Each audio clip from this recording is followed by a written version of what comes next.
Hello दोस्तों, नमस्कार। आज के इस नए वीडियो में आपका स्वागत है। आज के इस नए वीडियो में हम लोग देखेंगे रघुवंशम महाकाव्य का जो है 61वां नंबर श्लोक, ठीक है। और 60 नंबर श्लोक तक जो है हम पिछले वीडियो में अध्ययन कर चुके हैं, ठीक है। तो आज के श्लोक की तरफ बढ़ते हैं। क्या है श्लोक? तब मंत्र कृतो मंत्र दुरात प्रस्मितारिभि प्रत्यादिशयंत इव में दृष्ट लक्ष्य भिदः शरा। अर्थात अगर अवन्वय इसका देखते हैं इस श्लोक का, तो तब यानी कि दुरात। क्या है? दुरात अर्थात दुरात का मतलब होता है दूर से ही। दुरात का अर्थ दूर से ही। प्रस्मितारिभि, दुरात प्रस्मितारिभि, प्रस्मितारिभि यानी कि दूर से ही शत्रुओं का नाश करने वाले मंत्रकृत, मंत्रकृत यानी कि मंत्रकृतो यानी कि मंत्र दृष्टा, यानी कि दूर से ही जिस आपके मंत्र है कौन, तो गुरु वशिष्ठ के जो है बोल रहे हैं, गुरु वशिष्ठ को बोल रहे हैं कौन, राजा दिलीप। यानी कि आपका मंत्र तो दूर से ही शत्रुओं को नाश करने वाला, यानी कि मंत्र दृष्टा, ठीक है। यानी कि तब आप, ठीक है, तब आप मंत्र यानी कि मंत्रों से दृष्ट लक्ष्य विदा, दृष्ट लक्ष्य विदा यानी कि मंत्रों से देखे गए लक्ष्य का भेदन करने वाले में, ठीक है, यानी कि में मेरे शरा बाण जो है प्रत्यादिश्यन्ते तिरस्कृत किए जा रहे हैं, ऐसा मानो। यानी कि बोल रहे हैं आपका जो है मंत्र ही जो है मेरे लिए, यानी कि जो आप हैं मेरे लिए, यानी कि जो आप जो है मेरे लिए गुरुदेव, वो जो आपका मंत्र है उससे जो है शत्रु का नाश हो जाता है। उसके आगे जो है मेरा जो है बाण है वो क्या है, दुक्ष है, यानी कि दूर से ही तिरस्कृत किए जा रहे हैं, यानी कि तिरस्कृत किए जा रहे हैं। दूर यानी कि अगर इसका हिंदी देखते हैं तो दूर से अदृश्य रूप से ही शत्रुओं को नष्ट करने वाले मंत्र दृष्टा आपके मंत्रों से प्रत्यक्ष भूत लक्ष्य को भेदने वाले मेरे बाण मानो तिरस्कृत यानी कि व्यर्थ किए जा रहे हैं, ठीक है। यानी कि प्रस्तुत श्लोक में जो है राजा दिलीप द्वारा कुल गुरु जो है वशिष्ठ के मंत्रों के प्रताप का संकेत किया गया है। राजा दिलीप अपने बाणों की शक्ति को गुरु वशिष्ठ की मंत्र शक्ति के सामने तुच्छ मानते हैं, क्योंकि बाण क्योंकि बाण तो केवल दृष्ट लक्ष्य पर ही फेंके जाते हैं, जबकि मंत्र दृष्ट और अदृष्ट दोनों लक्ष्यों पर प्रभाव डालते हैं। इस प्रकार राजा दिलीप कहना चाहते हैं कि मैं तो उन्हीं शत्रुओं को नष्ट करता हूँ जिनको मैं प्रत्यक्ष देख पाता हूँ, परंतु आपके मंत्रों की शक्ति से न देखे गए शत्रुओं का भी नाश हो जाता है, अतः मुझे बाणों की आवश्यकता ही नहीं है। इस प्रकार गुरु वशिष्ठ प्रत्येक दुर्लभ कार्य को करने में समर्थ है, अतः राजा दिलीप की संतान की इच्छा भी पूर्ण होगी, ठीक है। अगला श्लोक है। क्या है अगला श्लोक?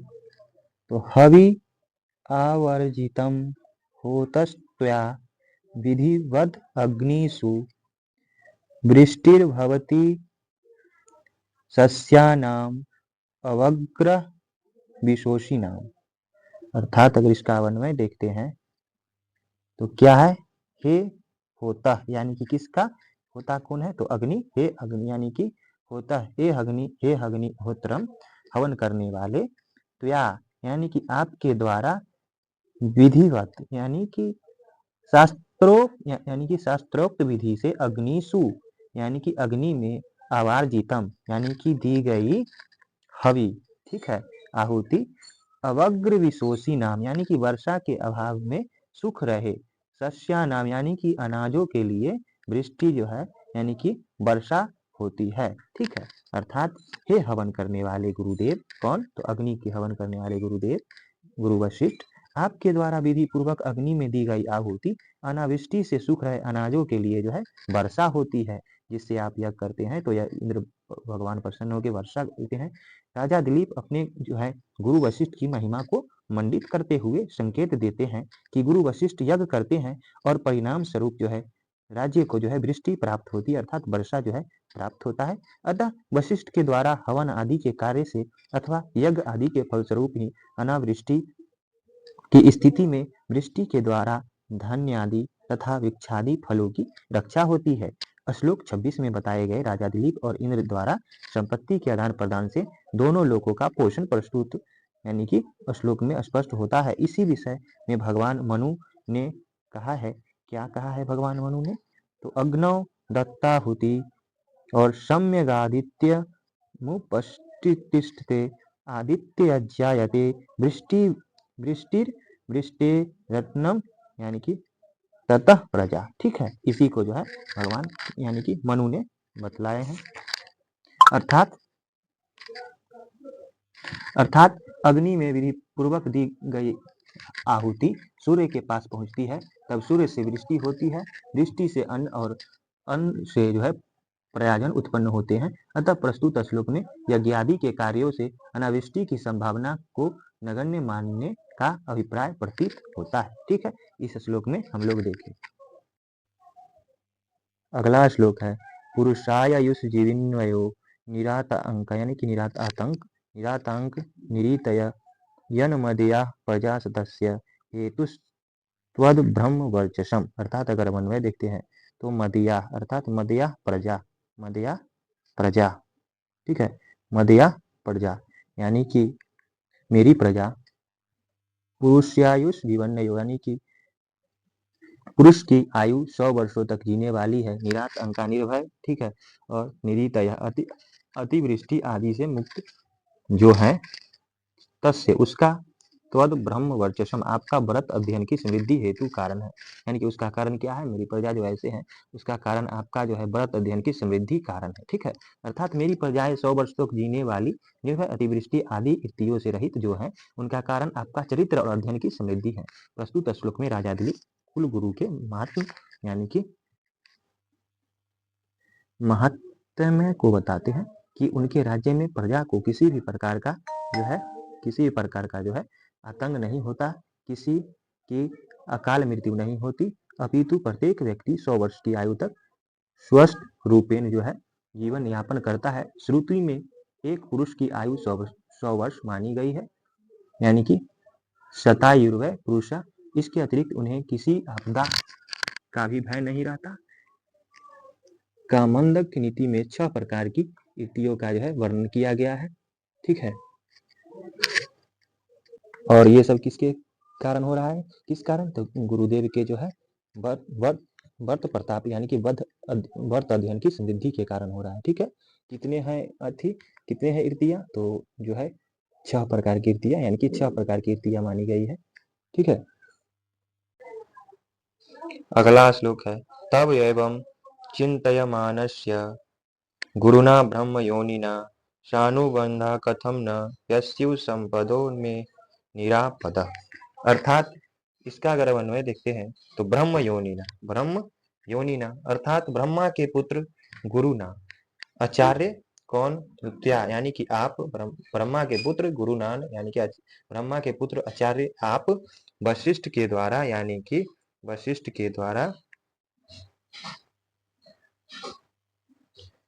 एवं यानी कि एवं इस प्रकार चिंत्यमानस्य ध्यान दिए जाने वाले निरापद आपत्ति से रहित में यानी कि मेरी संपत्तियां शानुबंधा अर्थात अविच्छिन्न जो है कैसे न हो। अर्थात ब्रह्मा के मानस पुत्र जो है तथा मेरे कुल गुरु आपके द्वारा इस प्रकार ध्यान दिए जाने पर आपत्तियों से रहित मेरी संपत्तियां अविच्छिन्न यानी कि स्थिर कैसे न हो, यानी कि आपका यानी कि आपका जिस पे छाया हो यानी कि उसका जो है अवच्छिन्न कैसे हो सकता है, यानी कि कैसे न हो। ठीक है, यानी कि कैसे हो सकता है जिस पे आपका जो है ध्यान दिया गया हो। ठीक है, उसको जो है कोई आपत्ति कैसे घेर सकता है, ये कह रहे हैं कौन? तो राजा दिलीप।